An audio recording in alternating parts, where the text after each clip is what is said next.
பிரியம் பிராட்டி பெருமாளை விட்டு பிரிய மாட்டார். சுவாமி நம்மாழ்வாரும் அகலகின்றேன் இறையும் என்று அலர்மேல் மங்கை உரைமாறுபார். இந்த ரெண்டு பேருமே சேர்ந்து சேர்ந்து அவதரிக்கிறாள் அப்படிங்கிறத தான் அனுபவிக்கிறார். அதுவும் கிருஷ்ணனுடைய அவதாரம் சொல்லும் பொழுது மிகவும் எளிமையான ஒரு அவதாரம். சௌலபியம்னு சொல்றோம் சம்ஸ்கிருதத்துல. ராமாவதாரத்தை சௌசீல்யம்னு சொல்றோம்.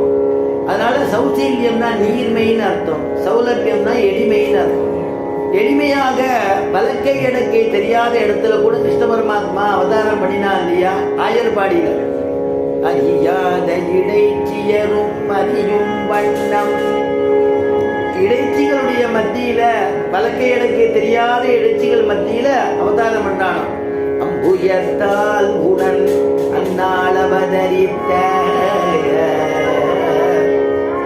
உரையாதுமில்லாத கோவிந்தா உரை கடற்கே அடைக்கலமாய் புதிப்பு தந்தாய். அறியாத இடைச்சியரும் அறியும் வண்ணம். அவளுக்கெல்லாம் கூட ஞானத்தை உபதேசம் பண்ணும்படியா பெருமாள் தன்னை தாழ்த்திட்டு தன்னுடைய குணங்கள்லாம் தன்னுடைய ஒழுக்கங்கள் ஆச்சார அனுஷ்டானங்கள்லாம் குறைச்சிட்டு அவளோட ஒன்றரை கலக்கிறானோ.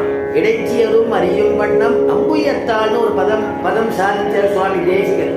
அம்புயத்தாள்னா தாமரையாள்னு அர்த்தம். தாமரையிலிருந்தான தாயாருடைய அவதாரம். அம்புயத்தால் உடன் நன்னாள் அவதரித்த அப்படின்னு இந்த பிரமாணத்து பிரகாரம் சுவாமி தேசிகனும் தாயாரும் கூட பெருமாள் கூட தாயாரும் அவதரிக்கிறாள் அப்படிங்கிறது. அப்படி ஒரு ரெண்டு பேருடைய அவதாரத்தை ஆச்சரியமா நாம ஸ்ரீ ருக்மிணி கல்யாணம் அப்படிங்கிற தலைப்புல நாம அனுபவிக்க போறோம். அப்படி கிருஷ்ண பரமாத்மா அவதாரம் பண்ணி அவருடைய லீலைகள்லாம் காண்பிச்சது ஸ்ரீமத் பாகவதத்துல தசமஸ்கந்தத்துல இருக்கு. அந்த விஷயத்துல சொல்லும் பொழுது ஸ்ரீ கிருஷ்ண பரமாத்மா அவதரிச்சார்னு கங்கையுடைய கரையில சுகபிரம்ம மகரிஷி பரீட்சித்துக்கு சொல்றார்.